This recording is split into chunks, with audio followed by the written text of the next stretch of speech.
Yeah. What's up? Okay, so Like hello, this is Emily. I haven't made a vlog in a long time, and I said in my last video sorry, that I was gonna make a vlog about being what it's like being in a fandom.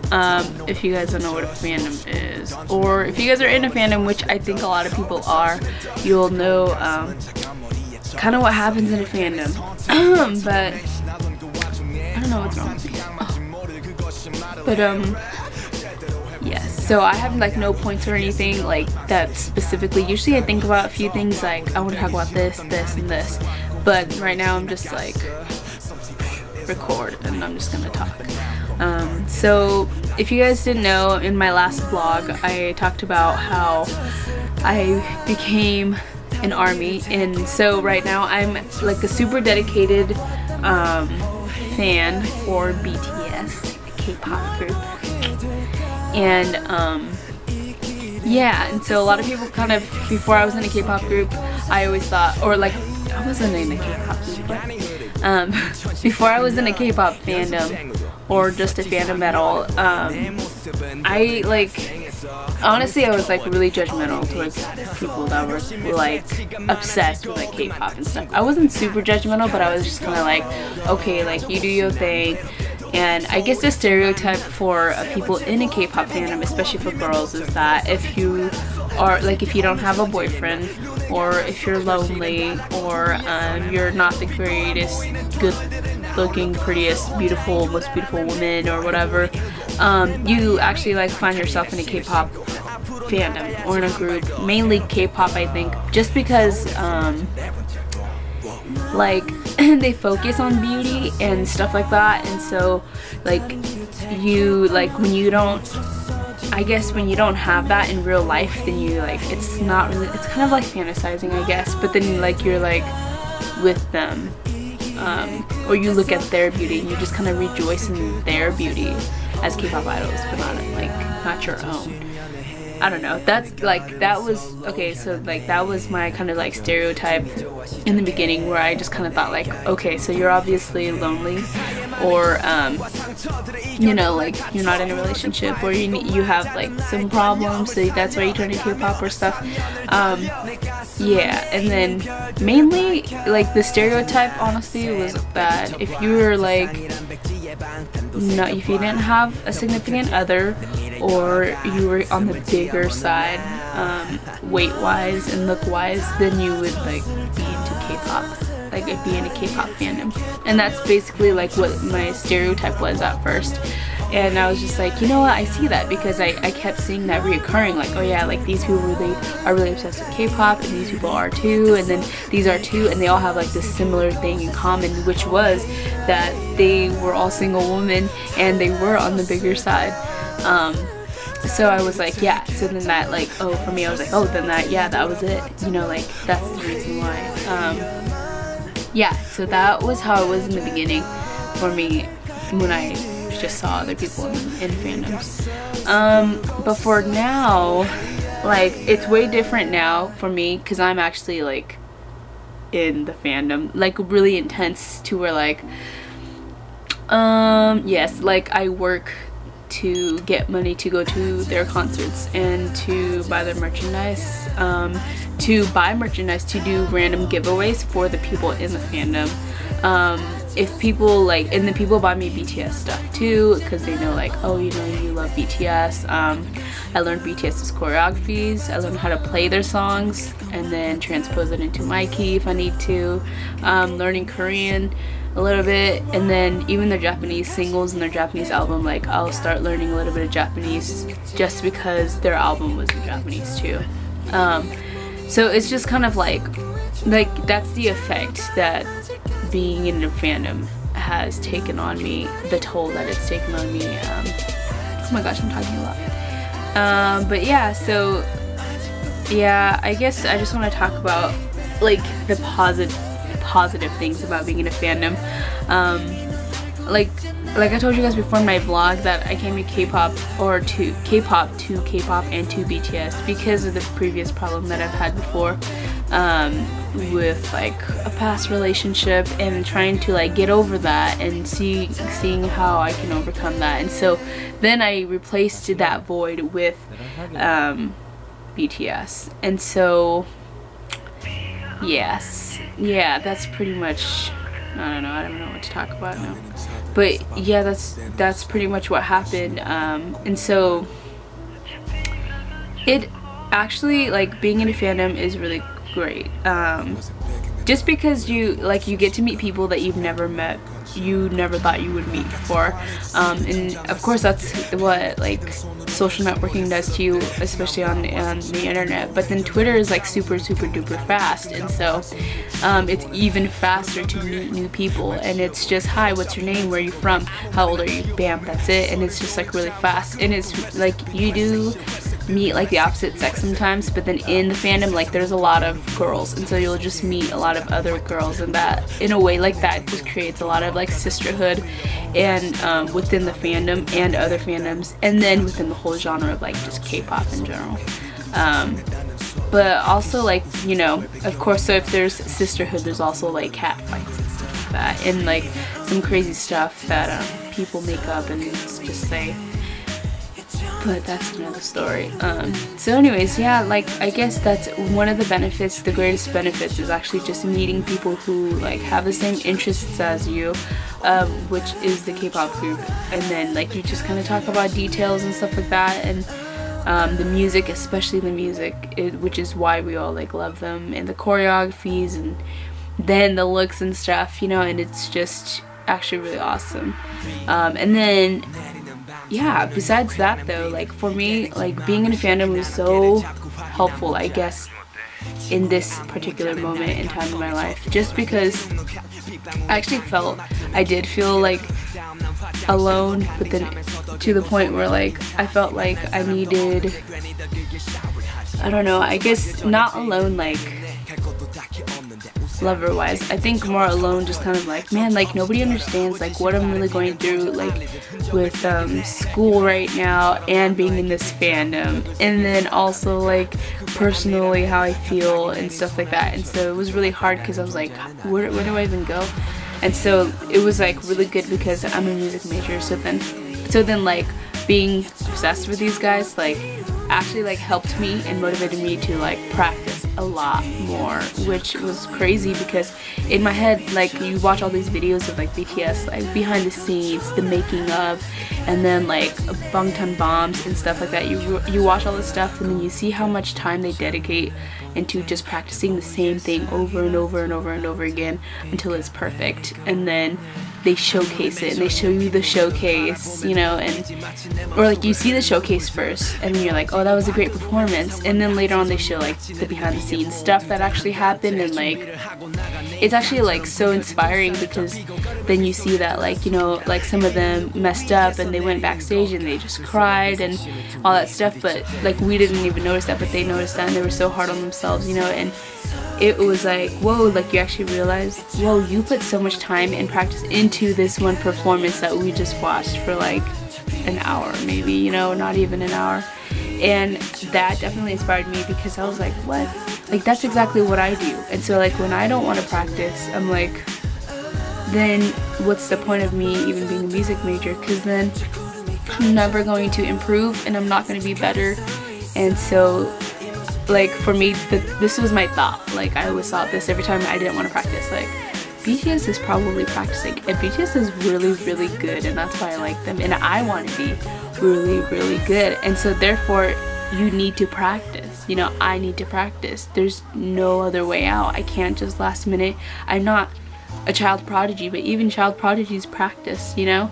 And that's what like hit me, and that was the motivation that drove me to be like, you need to practice every single day.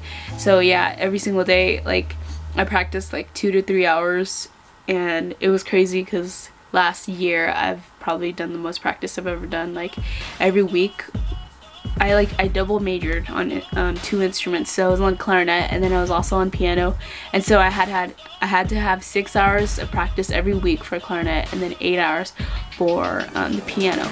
But I didn't want to do 6 on clarinet and then 8 on piano and just kind of do that. So like whenever I practiced for piano, then I would practice for clarinet, and so it ended up being 8 hours clarinet and 8 hours piano. So overall it was like 16 hours a week, 16 plus, because I would be practicing like other stuff too, and like especially when recitals came, like I just practiced so much. But anyways, like being in a fandom, like I was like, man, like thank God though, because literally if I didn't have that motivation to drive me, I probably wouldn't have practiced at all, because my first 2 years, like I didn't even practice that much. Like honestly, I just like I practiced, but then I was like, yep, I did 30 minutes of practice, okay, I'm done, you know, and like no progress was made. I just counted the minutes, that was it, you know, and it was crazy. And so like this time I was just like, yeah, you know, it doesn't matter, I'm not gonna count the minutes, I'm gonna see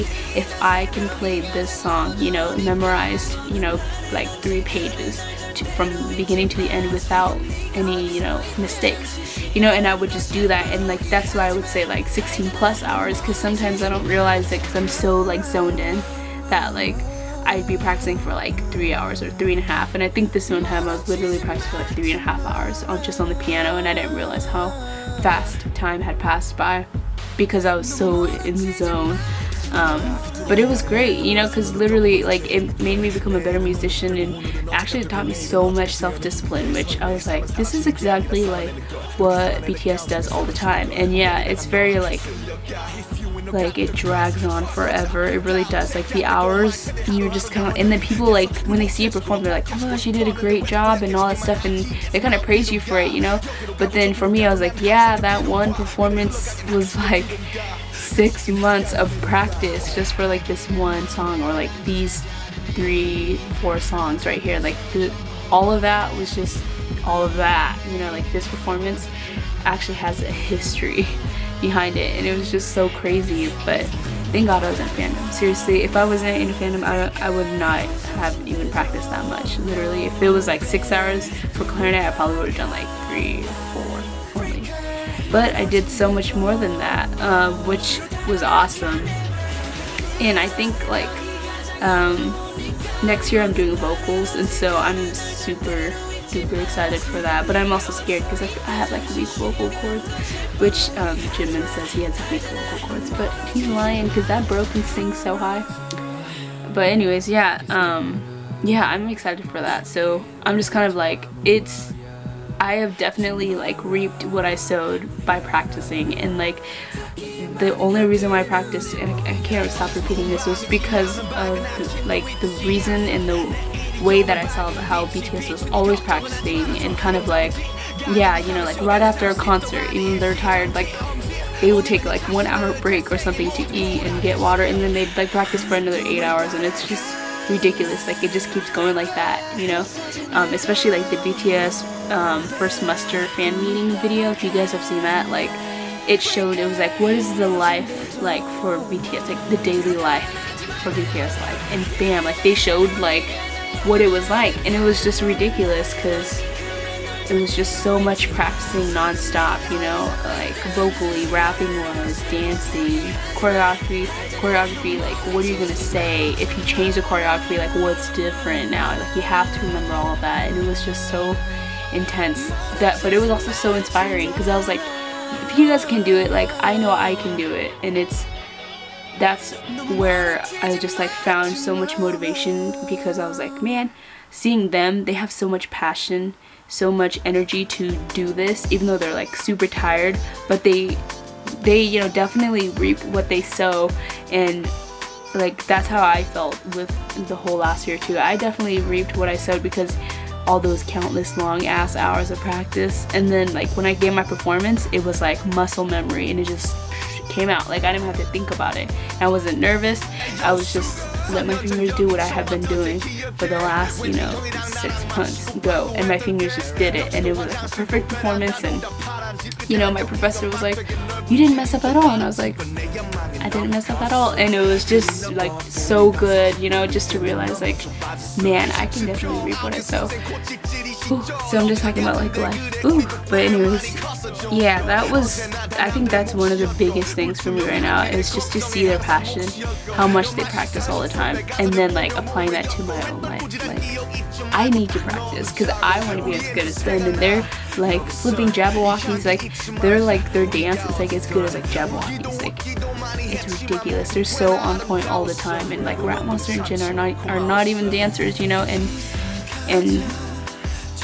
they're just so good. Like, how do you even do that? How do you say you're not a dancer when I see you dance and you're like so on point with everyone else, you know? It's ridiculous.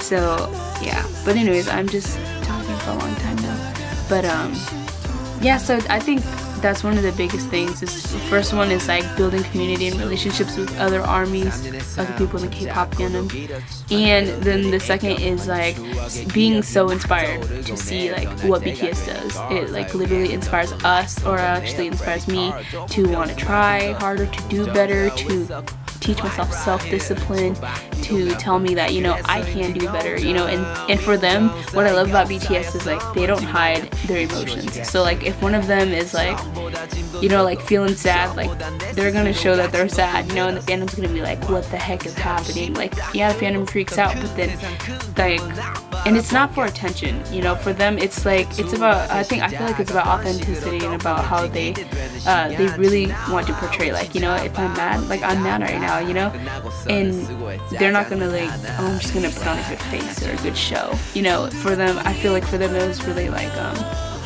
yeah, you know, they're just trying to be real as they can with their fans, on and off camera. Like, that's why it's just so, it's so great. That's what I love about it. And so like I want to bring that kind of passion, and then I want to just instill it. And so that's, I think that's one of the biggest benefits of being in this fandom. And so I cannot like thank BTS enough for just coming in this moment in my life. Like, it's, I don't know, to help motivate and inspire me, because for me like it's hard, you know, like when you are a music major and you know obviously people are better than you, and then you're just kind of like, why should I even try, you know, what will this give me, you know, what makes me better? I don't know, you know, like I'm not going to try and practice, like I have better things to do, or like it's just so, what is the word, like tedious to like do it, you know, to repeat the same things, to repeat scales.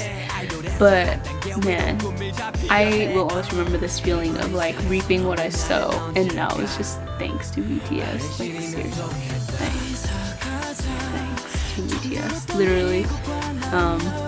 And of course God too, because literally I was just kind of like, man, there's nothing, literally there's nothing for me, like I don't know what else to do. But then God was just like, yes you do, you have passion, you like, you can inspire, you can motivate. And I feel like he just like put him into my life to be like, this is inspiration and motivation. And so like it's one thing to like be obsessed, you know, and stay here, but then it's one thing to be like, to let the passion and the desire like pass through you and like direct to God, and be like, thank God for these people to inspire you, to inspire me, to keep me moving, to get me going, you know. And like I said in my other video, like I feel like, oh, you know, like I'm finally coming to the end of this phase of my like BTS obsession phase, you know, and I feel it coming on too, you know, and it's kind of like, yeah, but and it's because I'm getting older, but at the same time I was like, man, I'm so appreciative, because then that just reminds me that God was the one that put them in my life in this time, for this period of time. So let's move on.